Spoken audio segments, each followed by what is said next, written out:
আসসালামু আলাইকুম সুপ্রিয় দর্শক মণ্ডলী, আমি সাজল রায়হান আরও একটি নতুন ভিডিওতে আজকে আপনাদের স্বাগতম।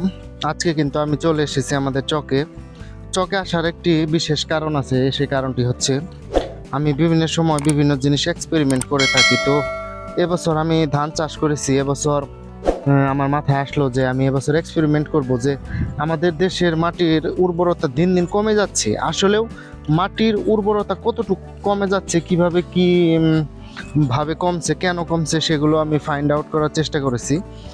তো এবছর আমি আমার একটি জমিতে একদম সার ছাড়া, মানে টোটাল কোনো ধরনের ফার্টিলাইজার ইউজ ছাড়া আমি একটু জমি ধান চাষ করেছি।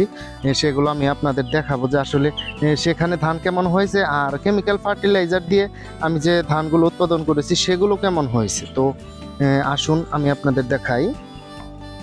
সুপ্রিয় দর্শক মণ্ডলী, এগুলো হচ্ছে আমার ধানের জমি। এগুলো বৃধান 29 জাতের ধান। এখানে যদি আমি একটি ধান গাছ দেখাই, এখানে দেখুন কি পরিমাণ কুশি হয়েছে। প্রত্যেকটি ধানে কিন্তু প্রচুর পরিমাণে কুশি হয়েছে এবং ধানগুলো কিন্তু একদম সবুজ সবল, খুব সুন্দর হয়েছে। এগুলো কিন্তু আশা করা যায় যে ব্যাপক ফলন হবে। এই দুটো জমি, এগুলো সবগুলো আমাদের পারিবারিক জমি। আমি ধান চাষ করে থাকি। তো আমি যে এক্সপেরিমেন্টের জন্য সারবিহীন একটু জায়গা রেখেছি সেগুলো যদি আমি আপনাদের দেখাই কম্প্যারিজন, এই যে দেখো, এইটুকু হচ্ছে একদম ফার্টিলাইজার বিহীন উৎপাদিত ফসল।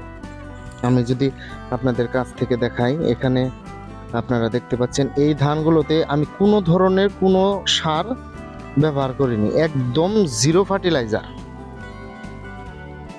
এই লাইনগুলো দেখুন আর এই লাইনগুলো দেখুন, এইগুলো হচ্ছে ফার্টিলাইজার দিয়ে আবাদ করা বা চাষ করা ধান।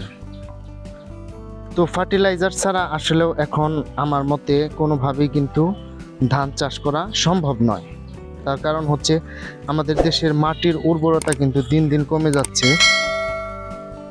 এইরকম ধান যদি আপনারা ফার্টিলাইজার ছাড়া, কেমিক্যাল ছাড়া, কীটনাশক ছাড়া উৎপাদন করতে যান, সেক্ষেত্রে কিন্তু আপনাদের লাভের অংশ একদম কমে যাবে।